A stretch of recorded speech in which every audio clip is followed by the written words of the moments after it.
Friday is brought to you by Koalip Cafe.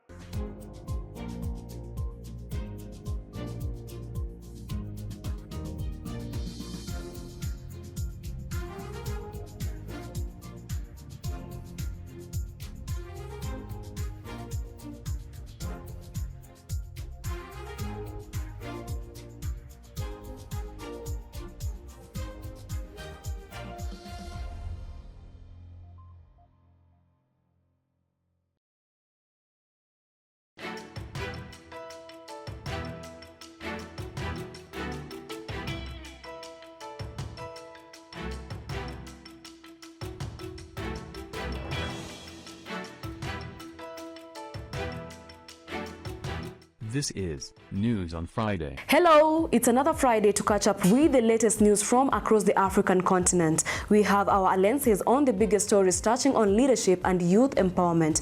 News on Friday is live from the Koilib TV studios here in Nakuru, Kenya. I'm Roxana Gishir.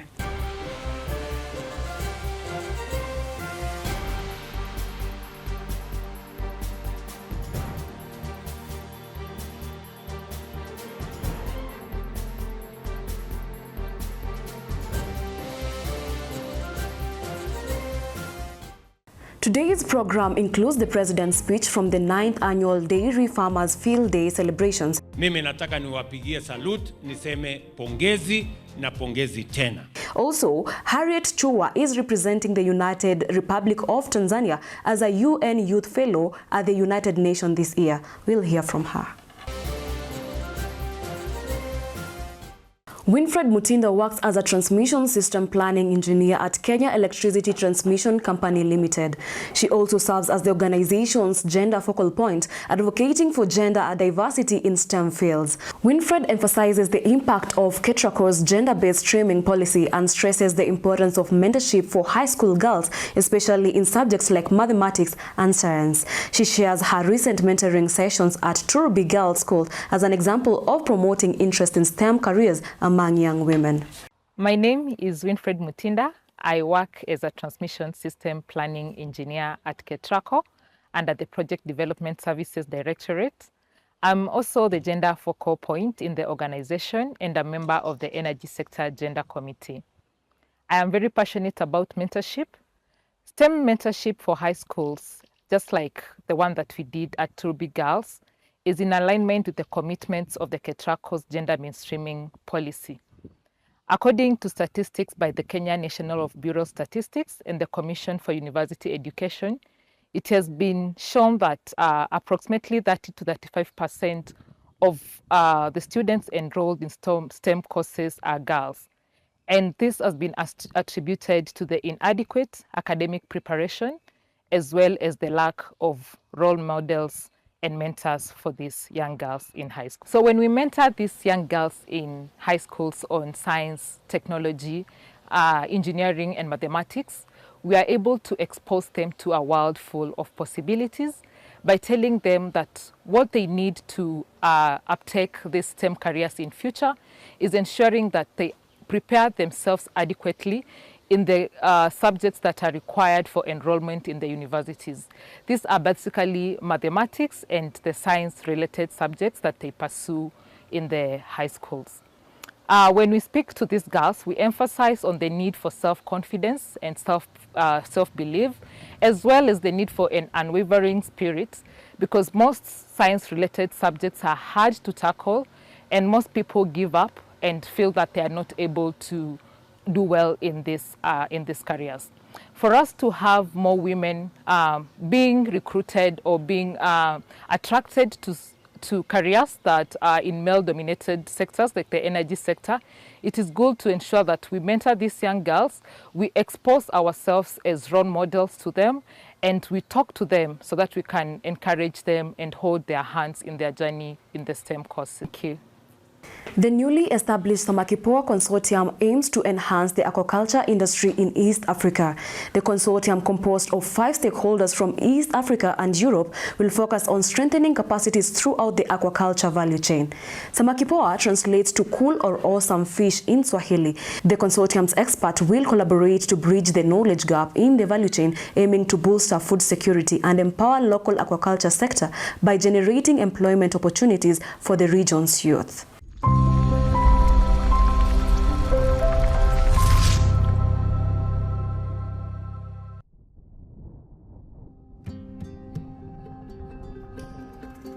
We've been running trainings across East Africa now for the last couple of years. Primarily, we focused on MSME farmers in Kenya.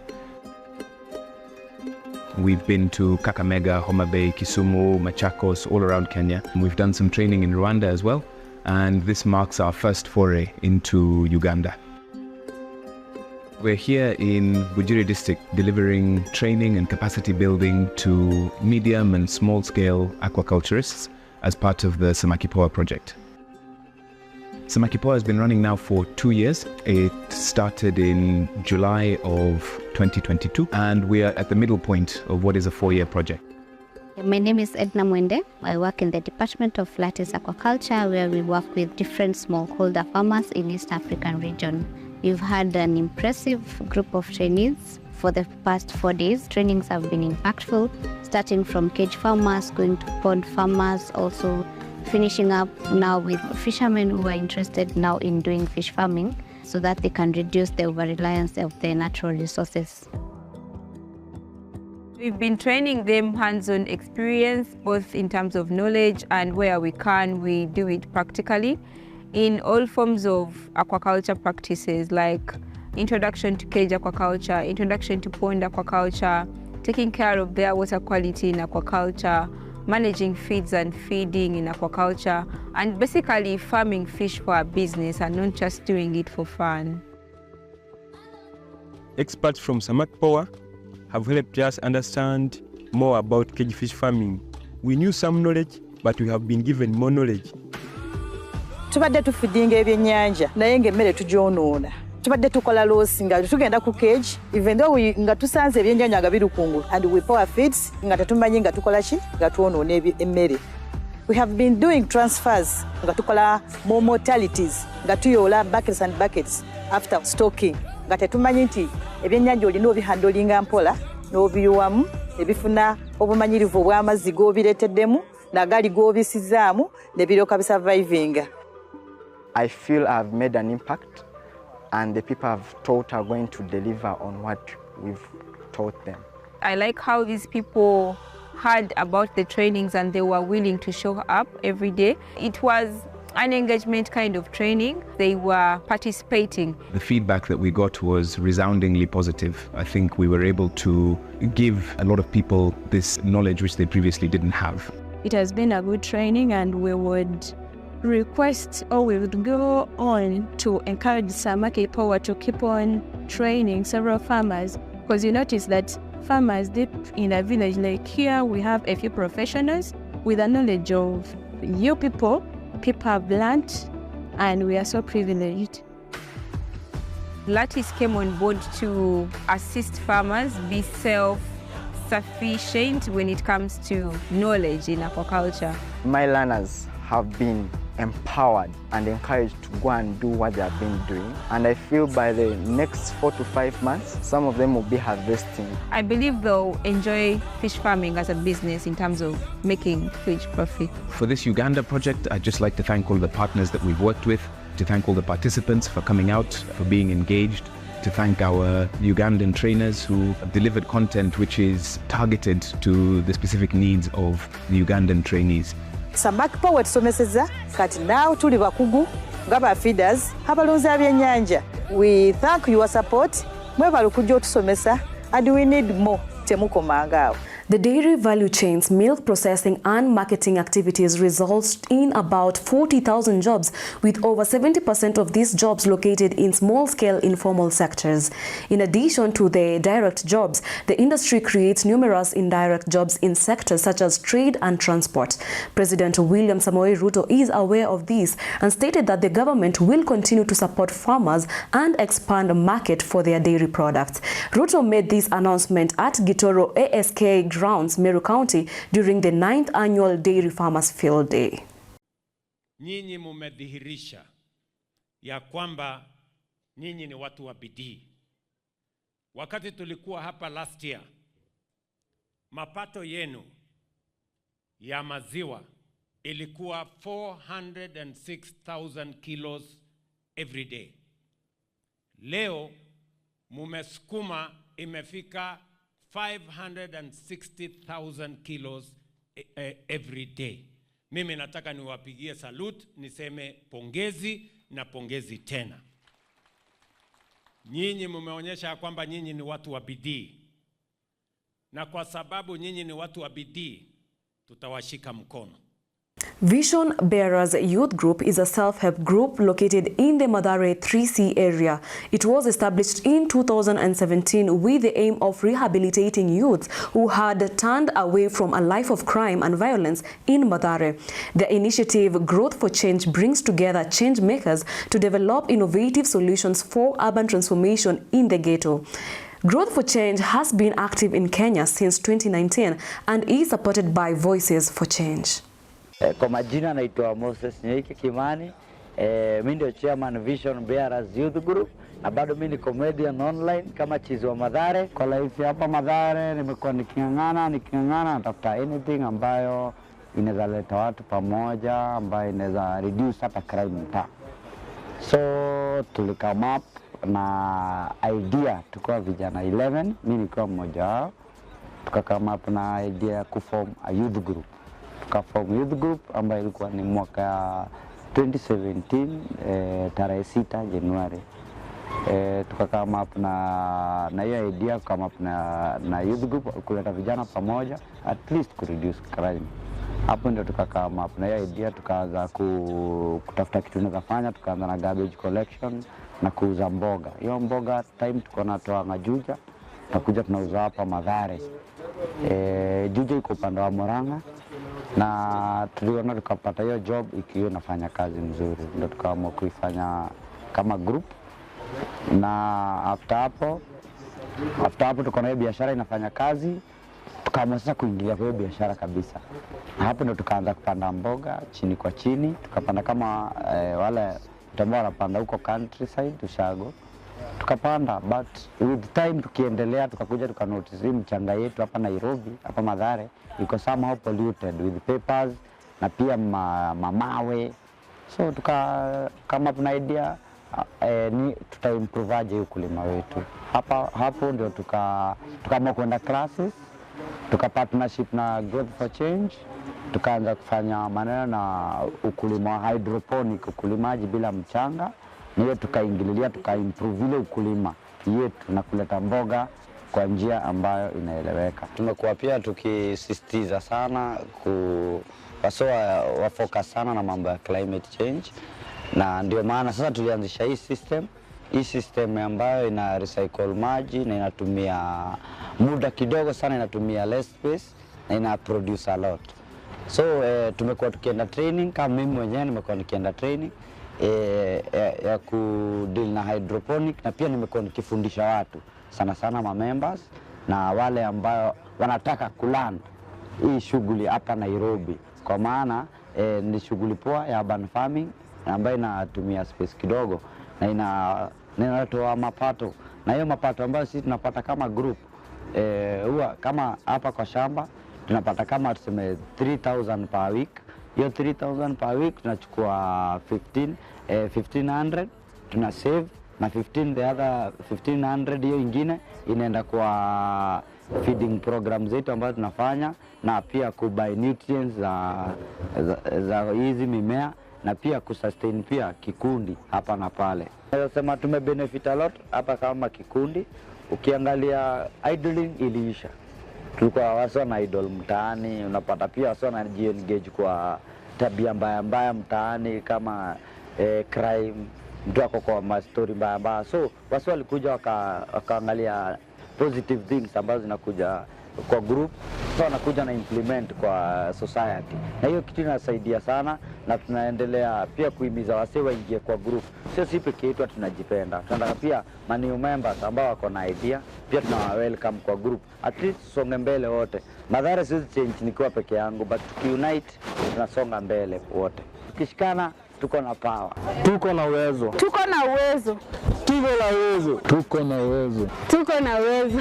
With that, time to go across the continent to touch on some more stories making headlines. We begin this quick African tour in Nakuru, where the county government, in partnership with USAID, has launched a 2-day training program for youth groups at the Destiny Connectors Church in Kivumbini Ward. This initiative is part of the Kenya Small Business Development Centers program. The initiative focuses on various value chains such as agribusiness, creative arts and textiles, and emphasizes the involvement of women, youth and people with disabilities. During the training, youth groups will receive instructions on various business topics, including business planning, bookkeeping, human resources, risk management, export marketing and sales, legal issues, social media, technology, tax planning and e-commerce. To South Africa, where Deputy President Paul Mashatile has expressed his support for President Cyril Ramaphosa. He is confident that South Africa will continue to address youth challenges under Ramaphosa's leadership in the National Unity Government. Mashatile stated, and I quote, "In the next 5 years, we will focus on creating jobs and building an inclusive and growing economy. We will also implement a program to equip the youth with the skills needed for the future." Mashatile made these remarks at the 48th anniversary of Youth Day at Old Peter Mokaba Stadium in Polokwane, Limpopo. From South Africa to Nigeria, the presidency announced on Saturday that it had disbursed 60 million naira to 120 youth selected from across the country. The senior specialist assistant to the president on technical, vocational and entrepreneurship education made this known in Abuja at the award ceremony. The youth received grants, solar kiosks and certificates of completion as part of the Unlocking Training Program. Abiola noted that the program resulted from a 6-week campaign initiated by the presidency. During the campaign, Nigerian youth were asked to record and submit a 1-minute video showcasing their current TVET skills, outlining their plans for the future and indicating how they would like the government to assist them in achieving their goals. This is News on Friday. Up next, Kenyans Gen Z leading anti-tax protest, sounds and pictures from the 47 counties. Stay tuned.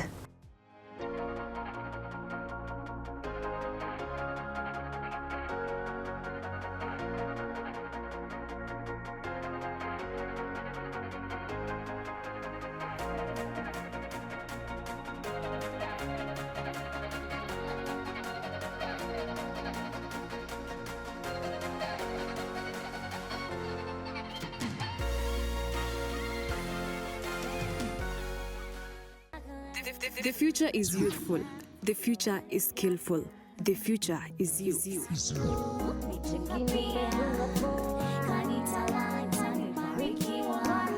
Kama kijana, all you need is a chance and a place to apply your knowledge and skills to shape future yako.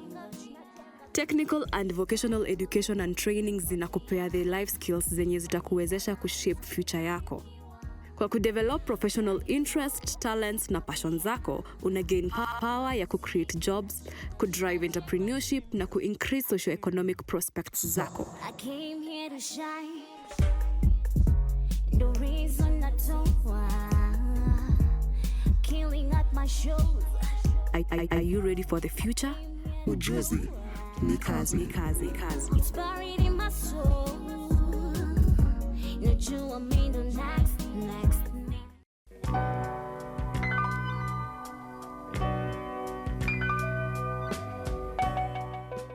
Welcome back. This is News on Friday. The streets of Kenya have been flooded with a new generation of bold and passionate protesters who have succeeded in pressuring the government to reconsider some of its unpopular tax proposals. The protests, which began as a movement on TikTok, united a large number of Kenyans across ethnic and party lines. President William Ruto's government has faced significant resistance from the protesters who believe that Kenyans are already burdened with excessive taxes and inadequate government services. Us as Gen Zs, us as Kenyans, we are one, so the police should stop killing us. Basic Needs, Basic Rights Kenya implemented a 3-year project focused on empowering youth with mental health conditions to address stigma in their communities. The program targeted youth aged 18 to 35 in Nairobi County and used evidence-based approaches to improve understanding, attitudes and behavior related to mental health. The Comic Relief and UK Aid Mental Health Program funded the project. There's no need to struggle in silence. It is okay not to be okay, but it is not okay to stay not okay.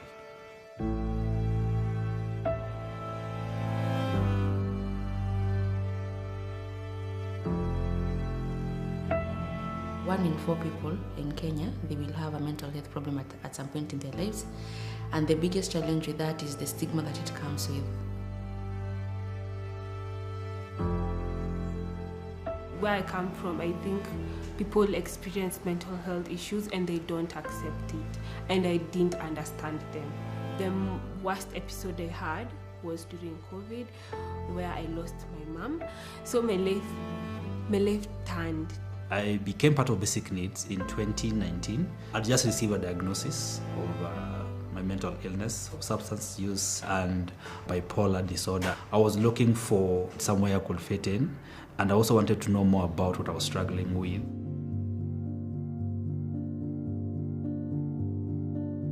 That training really opened my mind to things I did not know, especially when it came to how do you treat people who are going through mental health issues? How do you yourself handle your issues? I have grown so much. I came to know about Basic Needs when I was going through something that I didn't know about. Then I talked about my story and they told me there's an opportunity to volunteer as a mental health advocate because the power is in the story. I've grown to now become part of the team that is now supporting Basic Needs works on the ground in Bungoma County. Mental illness is an illness like any other. So Basic Needs gave me an opportunity to get that understanding, then got empowered to be able to speak about what I'm struggling with a lot of ease, and not only in terms of inspiring other people. Of importance is that I was now able to speak about my struggles, easily with people around me to gain their support. When it comes to boundaries, what is best for me, what is best for other people around me, and how I want to be treated as a person. I use my voice now to go to the community at large, go on one-on-one conversations with people around me. It starts with my neighbors. They say home is where the heart is. Yeah, so my heart is in mental health and we start at home. It takes a lot to never give up on yourself because you are a person, you'll make mistakes. I take a day at a time, and I'm also very grateful for where I am right now. What makes me feel determined? The fact that life doesn't stop, we have to wake up and do something. Herith Chua is gearing up for a remarkable journey as she prepares to represent the United Republic of Tanzania at the United Nations, having been selected as a UN Youth Fellow for this year. This prestigious opportunity is not just a personal milestone for Herith, but also a moment of pride for the nation, as she stands among 20 outstanding Tanzanians chosen for their exceptional qualities and potential to make a significant impact on the global stage. Hey amazing souls, my name is Herith Chua, a third-year student at University of Dar es Salaam taking economics, but I am also the current vice chairperson of United Nations Chapter 2 DESM, we advocate and promote the 17 Sustainable Development Goals. It makes sense for me to be a UN Youth Fellow, given my sincere commitment to promote change and alleviate voices of the Tanzanian Youth Fellow around the world. I am more focused with goal number 1, which is no poverty. And the issue I'm worried about is the climate change in Tanzania, which poses a significant obstacle for youth to live in a sustainable manner, since economic opportunities are hindered by restricted access to resources as a result of environmental degradation, unpredictable weather pattern damage, agriculture activity, which impacts the youth livelihood. Hence, combating climate change, which is sustainable goal number 13, is essential to reducing poverty. I hope to address the issue at the United Nations with my fellow young people and leaders that will hope to make this issue concern to other stakeholders and see how many people can come together, help reduce the negative effects of climate change to youth and the future generation to come. As part of the program, I will network, share my knowledge and initiatives on what I have been doing with other members across Africa. And together we can offer solutions such as planting trees, drought-resistant crops such as maize, coffees and rice, aquaponics, and education that is not just smart but also environmental conscious, creating economic resilience and jobs for youth that don't just last but thrive. I seek to stand in front line due to the burning desire to be a change catalyst in Tanzania. All this is like a roadmap for long-term empowerment and presenting visions where Tanzanian youth aren't just survivors but pioneers for prosperity and perseverance. Many recruiters are increasingly using group interviews because they are efficient and provide insights into how candidates work in a team setting. While these interviews can give employers a lot of information, they can also put pressure on interviewees and catch them off guard. Corporate Staffing Services Kenya, a leading human resource company in Nairobi, offers guidance on how to stand out in such interviews. Take a look. For you to navigate these challenges and the dynamics, to just make that positive impression, you have to consider the following. Number 1 is you be very confident, but avoid being overly dominant. Yes. You know, when you dominate other candidates, it doesn't show a good picture, so give others a chance to speak. Okay? And then also foster collaborative culture whereby you listen attentively to others' points, and then also just acknowledge their contributions as well to the group. And then lastly, be very respectful and professional. So now let's say if there are disagreements, if disagreements arise, you should be in a position to find a common ground and build consensus. Yes, Mary. So sometimes there might be limited time or even a less opportunity to speak during the group interviews. How best can a candidate be able to communicate effectively or even articulate their thoughts during the session? Oh, great.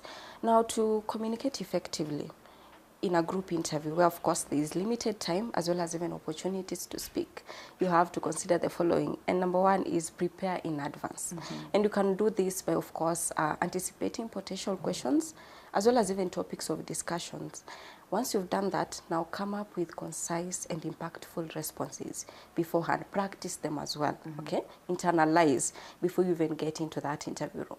And then secondly, when you're giving out your point, when expressing your ideas, be concise and to the point. Avoid rambling or even going off on tangents whereby you explain things that haven't been asked, so you have to avoid all that. Just remember to be brief, concise and to the point. And then lastly, when you're given an opportunity to speak, remember to focus on the significant and most relevant points only. And if possible, also provide examples and as well as even evidence, only if possible. Yes, so that is how you can manage that time, that limited time, as well as given that less opportunity to speak. The Yali Alumni Transformation Fund supports various initiatives, including one led by John Jairo, an alumnus from Yali Regional Leadership Center, East Africa, Cohort 31. His project aims to empower 50 young men and women in Siaya County, Kenya, by providing entrepreneurship and financial literacy training, vocational and skill training, as well as seed grants to improve their economic status and well-being.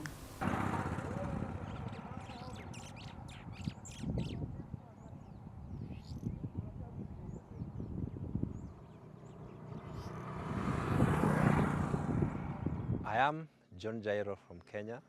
I am an alumni of Yali RLC Cohort 31 and a Mandela Washington Fellow of the year 2022. I am a beneficiary of the Yali Transformation Fund, which is a USAID fund powered by Yali RLC East Africa and Kenyatta University. Through the Yali Transformation Fund, we are currently implementing a very exciting project dubbed the Siaya Youth Empowerment Project.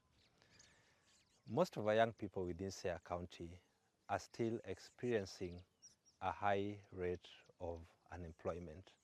There are very limited employment opportunities that has caused most of our young people not to have any proper way of earning their livelihood. Most of our young ladies also drop out of school due to financial challenges and are able as well to fend for themselves. The Siaya Youth Empowerment Project comes in to build the capacity of these young people in leadership and entrepreneurship. Leadership is quite a very important component of this project because we need to open the minds of our young people so that they can be able to see these challenges as opportunities to collaborate and to build something that they can use as a way of earning their income. Through our entrepreneurship programs, we have managed to reach over 70 young people within South Uyoma in the Reda constituency, and we look into reaching out to more to train them on entrepreneurship and the vocational training component of this project. The Yali Transformation Fund has opened quite a number of doors and opportunities for us as a young organization. We have partnered with Ajira Digital that have trained our trainees in digital literacy and e-commerce. The Yali Transformation Fund has also enabled us through Yali RLC staff to develop policies in our organization, and that enables us to reach out to other partners who now see us as a potential fit to implement some of the programs that can be run in these communities. We are so much grateful to USAID, to Yali RLC East Africa, and to Kenyatta University for building our capacity as an organization, and now we stand out to create more impact in the communities we serve. Thank you very much.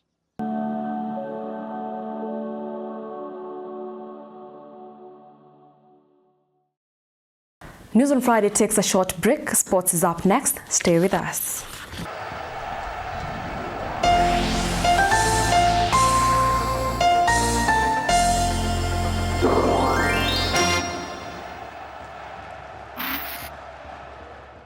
Welcome back. Let's talk sports.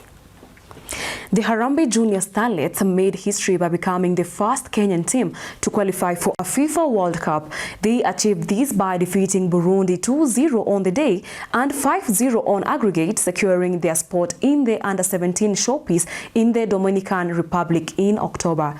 Marion Sirenge and Valerie Nekesa scored first half goals, leading the Kenyan team to a resounding victory on Sunday afternoon at the Ulinzi Sports Complex. The team's remarkable performance earned them a place in the World Cup without conceding a single goal. In front of a packed Ulinzi complex in Lang'ata, the Kenyan girls secured their place in history of Kenyan football. Thank you for watching News on Friday. My name is Roxana Gishia. See you next time.